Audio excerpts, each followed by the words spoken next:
आत्माओं, जैसे महाभारत के युद्ध के समय श्री कृष्ण जी में प्रवेश करके काल ने गीता का ज्ञान दिया,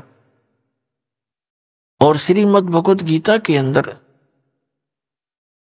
आपने बहुत पढ़ा हुआ है कि श्री यानी काल भगवान ने कहा कि अर्जुन तू युद्ध कर ले, तुझे पाप नहीं लगेंगे, तू तो निमित्त निमित्त मात्र है। ये सब मैंने मार रखे।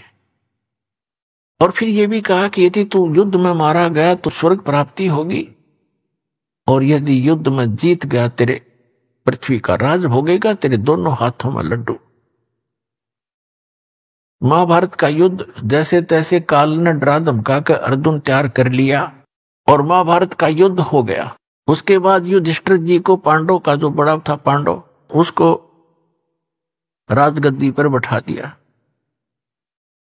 उसमें करोड़ों बहनें विधवा होगी, कई करोड़ अनाथ बालक हो गए, उनके बच्चे बेटा बेटे।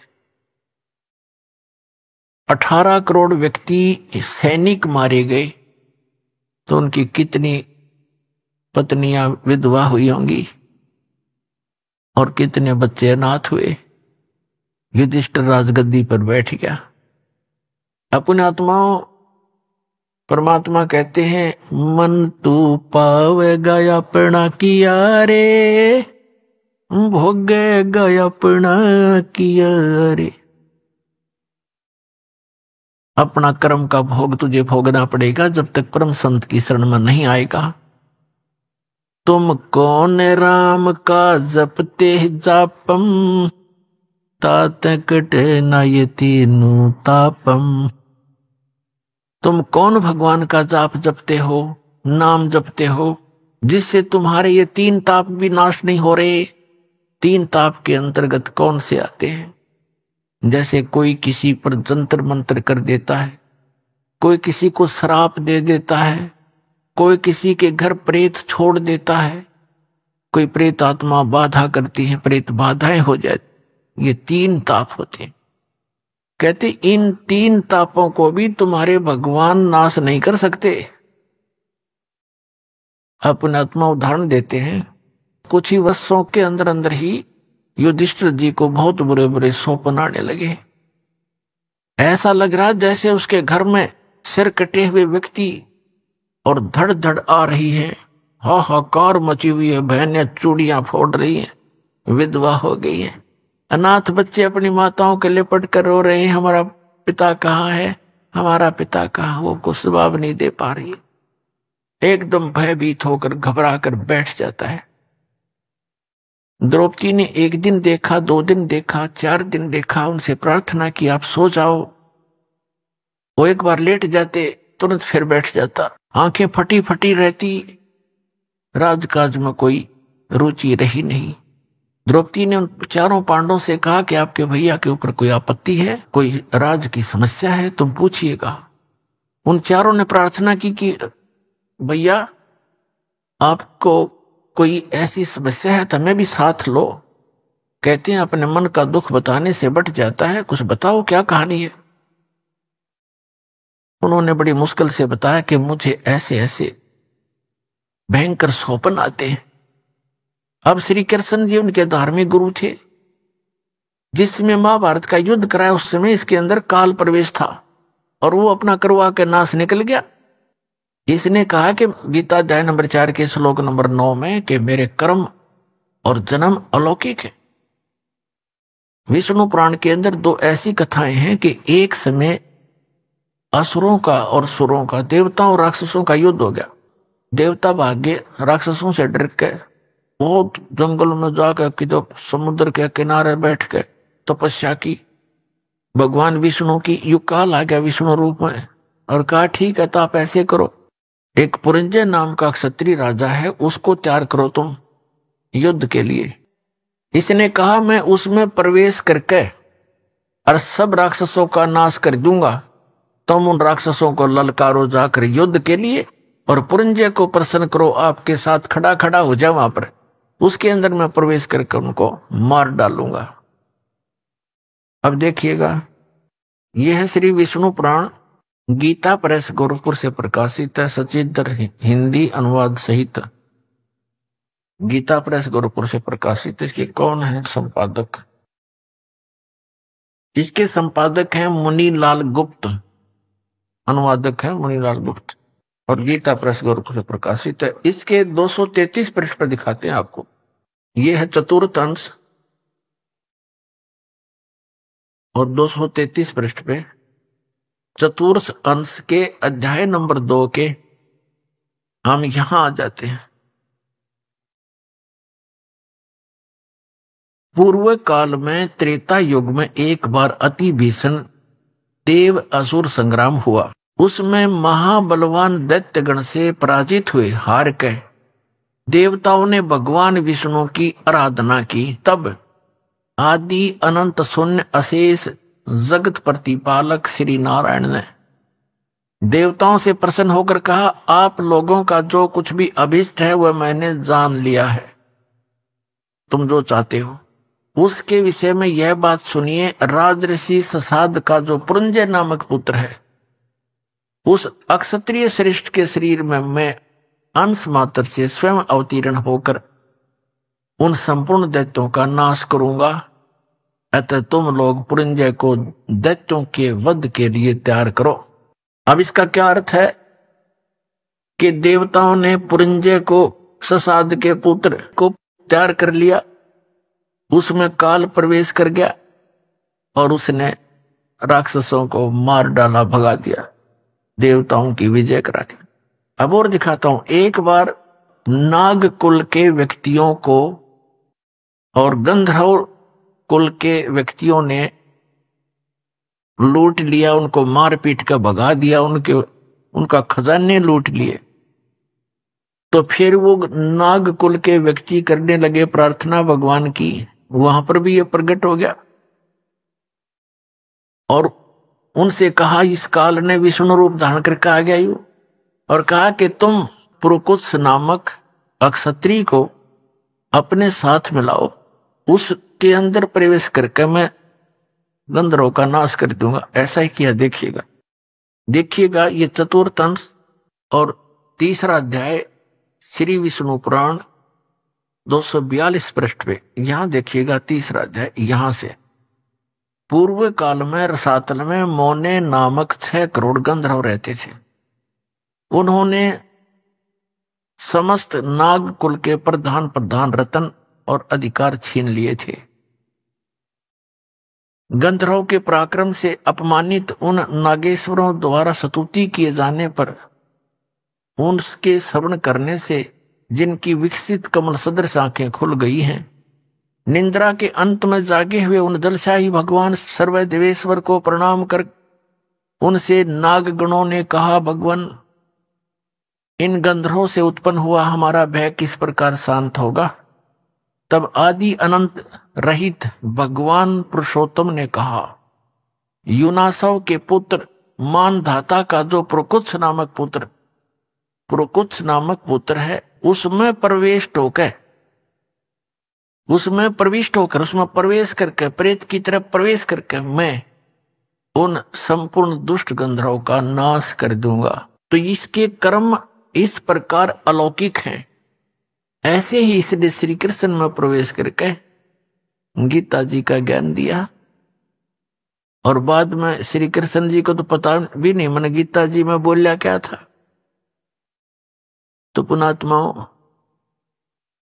ऐसे ये जुल्म करता है और उसका पाप और पुण्य जीव के सिर पे रख देता है। अब जो दास प्रसंग सुना रहा आपको कि उन सब ने सोचा कि भी हम अपने गुरु जी के पास चले, क्योंकि श्री कृष्ण जी उनके धार्मिक गुरु थे, और गीता का ज्ञान देते समय ये काल इनमें प्रवेश करके श्री कृष्ण जी में सारा ज्ञान कह गया और उनको लड़ा के मार दिया आपस में। जब तक महाभारत का सर्वनाश नहीं हो लिया तब तक श्री कृष्ण के शरीर में प्रवेश रहा। उसके निकलते श्री कृष्ण जी थे। महाभारत में एक प्रमाण आता है, गीता प्रेस गोरखपुर से प्रकाशित द्वितीय खंड महाभारत के अंदर 667 पृष्ठ पे है कि अर्जुन ने फिर बाद में जब श्री कृष्ण जी से कहा कि आप यहां से जाने वाले हो और हम विजयी हो चुके हैं, राज्य प्राप्त हो गया, आप कुछ सत्संग करके जाना। और उस सत्संग में वो ज्ञान सुनाना जो आपने महाभारत के समय गीता का ज्ञान दिया था। श्री कृष्ण जी कहते हैं कि अर्जुन, तुम बड़ा श्रद्धाहीन है, बड़ा बुद्धिहीन है, तूने उस ज्ञान को याद क्यों नहीं रखा? अर्जुन कहता, मैं भूल गया उस ज्ञान को। तूने उसको ज्ञान को याद क्यों नहीं रखा? तू बड़ा श्रद्धाहीन है, तू बड़ा बुद्धिहीन है, तेरी बुद्धि अच्छी नहीं है। अब मैं उस ज्ञान को ज्यों का त्यों नहीं बता पाऊंगा, क्योंकि उस समय मैंने योग युक्त होकर वो ज्ञान बोला था। ये तो फिर वो बाद में तुक्के लावा था श्री कृष्ण जी। जैसे एक प्रेत किसी में बढ़ के बोल देता है, बाद में उस आत्मा को पता नहीं मैंने क्या बोला था, और ही बताते हैं आपने ऐसे बोला था, ऐसे कहा था, तो बाद में फिर वो कहने लग जाता है कि मैं ऐसे बोला, ऐसे बोला, उसको पता कुछ नहीं होता। अब जब श्री कृष्ण जी कहते मुझे तो याद नहीं, मैं उसको दोहरा नहीं सकता ज्यों का त्यों, और तूने क्यों नहीं याद रखा बुद्धिहीन? पुण्यात्मा दास ये सत्संग कर रहा है, और आप कोई प्रथम बार सत्संग सुनने आया है तो 20% याद रहेगा आपके, और वो भी कुछ दिनों के बाद। और मुझसे कभी सुन लेना, तभी सुना दूंगा यदि मैंने अपने होश हवास में बोल रखा है। और जब ये कहना कि मैं योग युक्त होकर ये बोला था ज्ञान, जब तक युद्ध का आमने सामने सैनिक खड़े वही कलेजा हिलजा आदमी का, वहां योग युक्त हो गए, पीस ऑफ माइंड था, तब योग युक्त होने में के बिजली गिरे थी उसके, तो नहीं, श्री कृष्ण जी ने वो ज्ञान नहीं बोला था। तो इस प्रकार ये काल ऐसे कर्म करता है। तो जब श्री कृष्ण जी के पास वो पहुंचे पांडव, तब श्री कृष्ण जी थे, वो काल नहीं था उसमें। तब श्री कृष्ण जी ने कहा कि तुमने जो महाभारत के युद्ध में बंधुघात किया है, भाई मारे, चाचे ताऊ मार दिए, गुरुजी मार दिए द्रोणाचार्य जैसे, और करोड़ों बहन विधवा होगी, वो पाप दुखी कर रहा है युधिष्ठिर को, क्योंकि जो राजपद पर बैठा उसको प्रथम लपेटेगा। तो फिर पांडवों ने कहा कि भगवान इसका समाधान भी बताओ, आपत्ति तो आ गई है। ये 3 ताप के अंतर्गत आता है कि वो आत्माएं सता रही हैं, इसको प्रेत आत्माएं सता रही हैं। श्री कृष्ण जी से फिर उन्होंने पूछा इसका समाधान बताइए। श्री कृष्ण जी ने कहा कि आप एक अश्वमेघ यज्ञ करो, और उसमें पृथ्वी के सभी, क्योंकि उस समय सभी भक्त होते थे, भक्ति अवश्य करते थे, बच्चे से लेकर बूढ़े तक, चाहे किसी जाति मजहब धर्म का क्यों ना हो, क्योंकि वैसे ही पुण्यकर्मी प्राणी जन्मते हैं त्रेता द्वापर सतयुग में, कलयुग में आकर के बिजली गिरती है ये। और कहा कि स्वर्ग लोक के देवताओं को भी आमंत्रित करो, सबको बुलाकर, और धर्म यज्ञ करोगे तब तुम्हारा समाधान होगा। और इस यज्ञ के अंदर सभी महापुरुषों को खाना खिलाओ, स्वर्गलोक के देवताओं तक, ऋषियों को, महापुरुषों को, संतों को, भक्तों को, रिश्तेदारों को, बहनों को, सबको बुलाओ। और फिर उसका एक लक्षण होगा यज्ञ सफलता का। यज्ञ की सफलता का एक चिन्ह बताया कि एक सुसज्जित स्टेज बना के, अलग से एक स्थान बना करके, एक मेज, और उसके ऊपर एक 5 मुख का शंख रखा जाएगा। और जब सभी भोजन कर लेंगे, अतिथि और संत महात्मा, साधु संत, देव ऋषि, उसके बाद यदि यज्ञ आपकी सफल होएगी तो वो शंख अपने आप आवाज करेगा बगैर मुख लगाए। और यदि शंख नहीं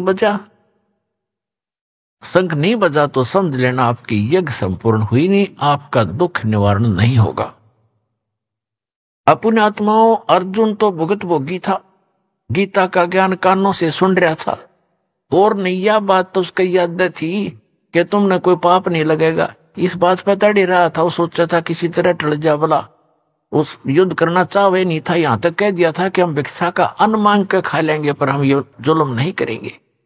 लेकिन फिर इसी दुख से तो दुखी था कि पाप लगेंगे, और पाप का समाधान उसमें सबसे पहले कर दिया कि तुझे पाप नहीं लगेंगे, मन न मार रखे तो युद्ध कर ले।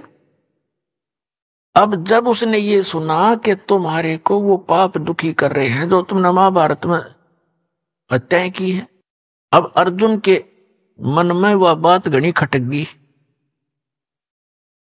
लेकिन उसको अंदर ही समा गया, अंदर ही वो घूंट पी गया अपने, कि यदि मैं आज चर्चा कर दूंगा भगवान श्री कृष्ण से कि आप जी जब गीता ज्ञान सुना रहे थे तब तो ये कह रहे थे, अब ये पाप कहां से आ गया हमारे ऊपर।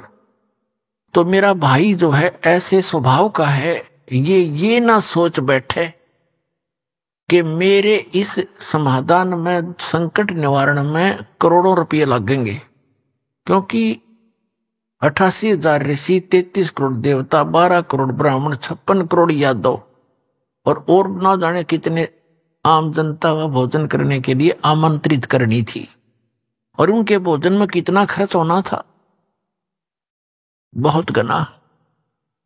तो अर्जुन ने सोचा कि भाई ये ना सोच बैठे कि अर्जुन मेरा समाधान नहीं चाहता है और इस खर्चे से डर के भगवान कृष्ण जी के साथ वाद विवाद इसलिए कर रहा है, और ये ऐसे स्वभाव का व्यक्ति है जब इसके मन में ये आगी बात युधिष्ठिर के एक मर जाएगा पर समाधान नहीं कराएगा।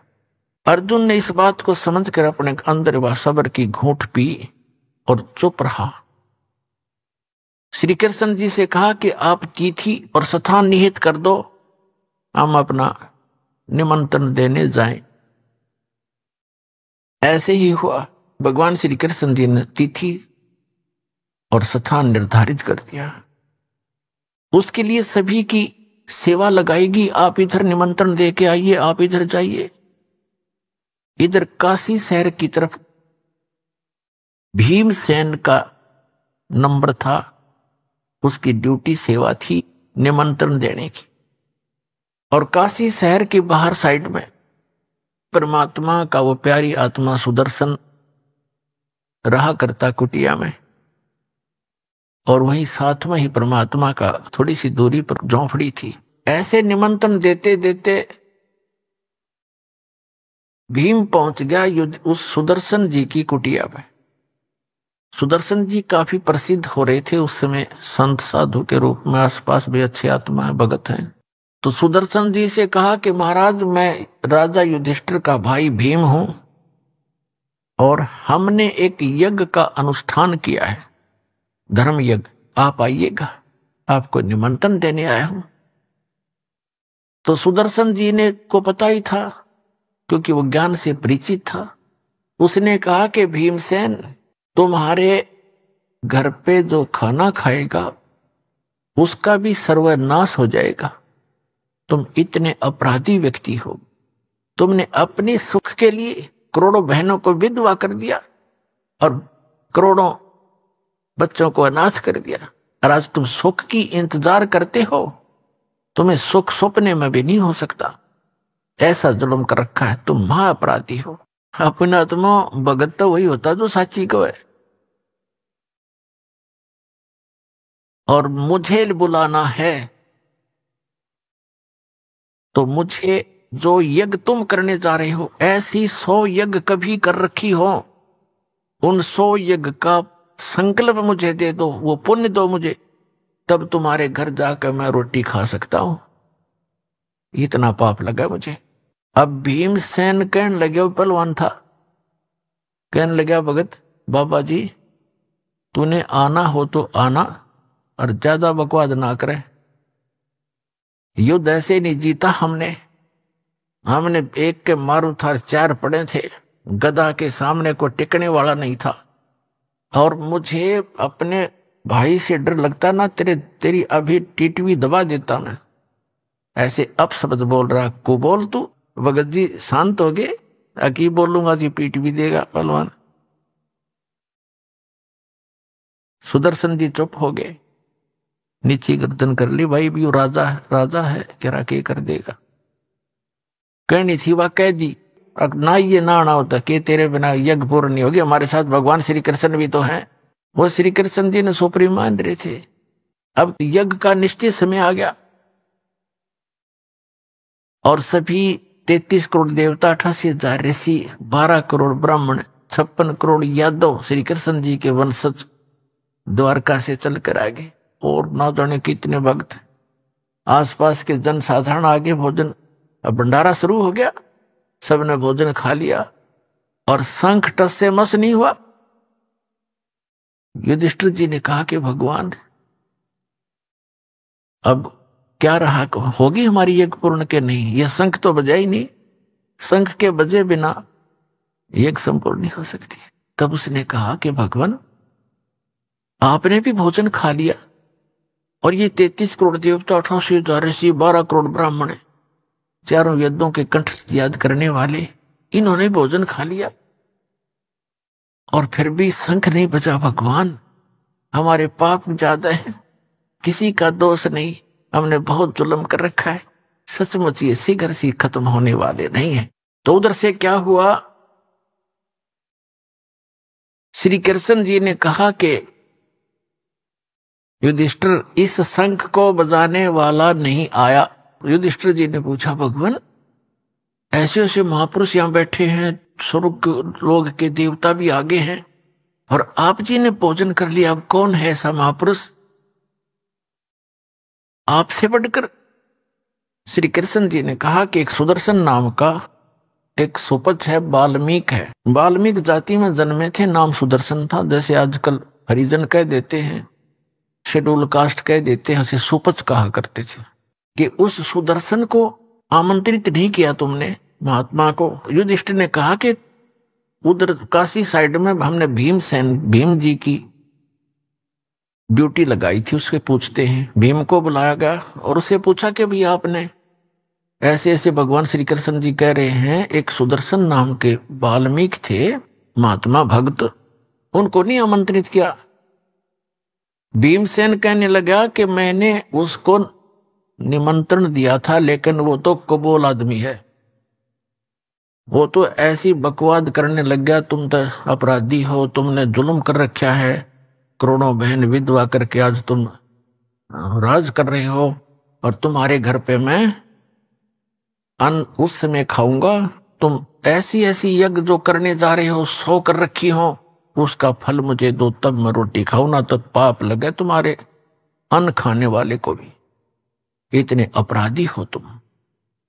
अब श्री कृष्ण जी को पता था यो भी मोटे दिमाग का है, इसने भी कुछ बकवाद करी होगी। तो श्री कृष्ण जी ने पूछा, फिर आपने क्या उत्तर दिया? कि मैंने उसे ये उत्तर दिया कि तूने आना हो तो आ, न तेरे ना आने से क्या मैं हमारा काम अड़ जाएगा, और मुझे आपसे और भगत हमारे भाई से डर लगता था ना उसको। मैंने कहा कि मैं उनसे ऐसे डरता हूं ना, तेरे को भी टीट भी दबा देता तेरी। मैंने ये कह दिया। कृष्ण जी ने कहा कि देखो भैया, संत साधु संतों के साथ बकवाद नहीं की जाती। तो आपने तो और पाप इकट्ठा कर लिया, उनकी आत्मा दुखा के। वो ठीक कह रहे थे, उन्हें गलत क्या कहा? क्या जीव हिंसा का पाप नहीं होता? और आपने गलत किया। चलो मेरे साथ, पांचों पांडव और छठे श्री कृष्ण भगवान रथ लेकर वहां पहुंचे। 1 किलोमीटर दूर रथ रोक दिया, 1 मील, और कहा नीचे उतरो। नंगे पैरों चले वहां से, रथ पीछे पीछे आ रहा है खाली। और उसमें क्या हुआ कि सुदर्शन जी ने अपने पूज्य गुरुदेव करुणामय जी से कहा कि महाराज, आज मेरे से गलती तो बन गई। क्या भाई? कि भीम आया था, मां उसका युधिष्ठिर का राजा का भाई, और ऐसे ऐसे कोई यज्ञ कर रहे हैं वो, और उन्होंने मेरे से कहा, मैंने उनको ये कह दिया। परमात्मा बोले, भाई इतने सही कह दिया, साधु संत तो साची ही कहा करते हैं, गलती नहीं की बेटा, पर बताऊं उनका यज्ञ पूर्ण ना हुए,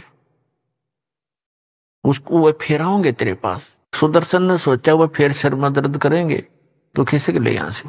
वो वहां से खिसक गया, 10-15 दिन का टूर प्रोग्राम बना के। अब परमात्मा ने देखा भगत की इज्जत रखनी जरूरी होती है, आप ही आके बैठ गए सुदर्शन रूप बना के। कबीर परमात्मा करुणा में अपने आत्माओं, एक अध्यात्म शक्ति ऐसी होती है, अपने आप सामने वाले को पता लग जाता है इसके अंदर कुछ है भक्ति। तो श्री कृष्ण जब वहां पहुंचे, आंखों में आंख मिली दोनों भगवानों की, श्री कृष्ण जी का नतमस्तक हो गए, दंडवत प्रणाम किया मुकुट समेत।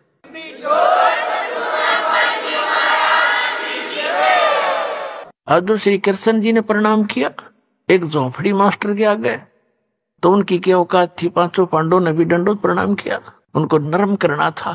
तो परमात्मा ने कहा सुदर्शन रूप में के हे द्वारकाधीश और हे इंद्रप्रस्थ के बादशाह, आप इस दास के सामने मुझे लज्जित ना करो, ऐसे ना करो, उठो महाराज, उठो महाराज।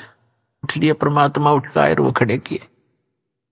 तब श्री कृष्ण जी ने कहा कि हम आपको निमंत्रण लिवाने आए हैं और ऐसे राजा युधिष्ठिर हैं, ये इसके भाई हैं और इन्होंने ऐसे ऐसे यज्ञ किया और आपकी अति आवश्यकता है, आप चलिएगा।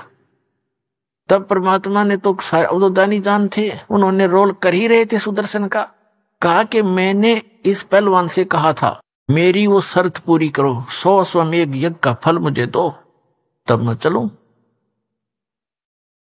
अपने आत्माओं चारों युग में मेरे संत पुकारे, को के कहा हम हेल रे, हीरे माणक मोती बरसे, ये जग चुगता ढेल रे।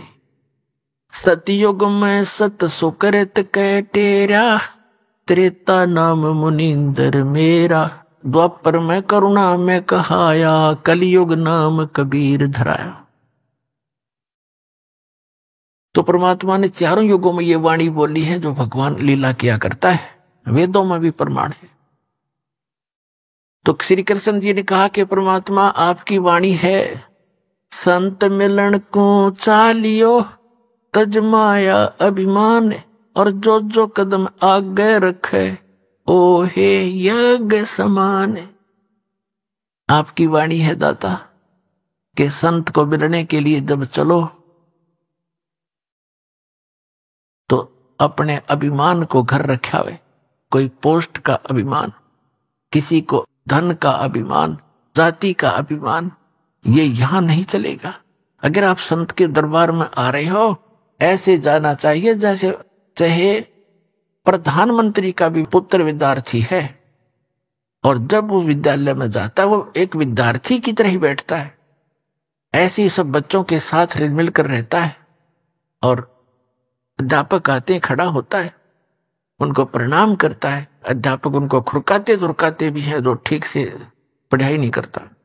तो और जैसे दूसरा उदाहरण देते हैं कि जैसे कोई भयंकर बीमार हो और उसका रोग असाध्य रोग और गुप्त रोग हो, आसपास के डॉक्टर उसको इलाज से मना कर दे और कहें जाइए ऑल इंडिया इंस्टीट्यूट में अपना टेस्ट कराइए और इलाज कराइए, तो कितना बड़ा अधिकारी हो और कितना धनवान हो और कितना पोस्ट और जाति का भी उसके अंदर वो बना हुआ हो अपलातून, उससे में उसकी हवा निकल जाती है। जहां डॉक्टर कहता है यहाँ खड़ा होइए, वहीं खड़ा हो जाता है, कहता है लेट जाइए, लेट जाता है, कपड़े निकाल दिए तुरंत निकाल देता है, ये टेस्ट करा के लाइए, वो तुरंत जाके खड़ा हो जाता है। उससे में उसको अपनी जान दिखाई देती है, वो पद नहीं।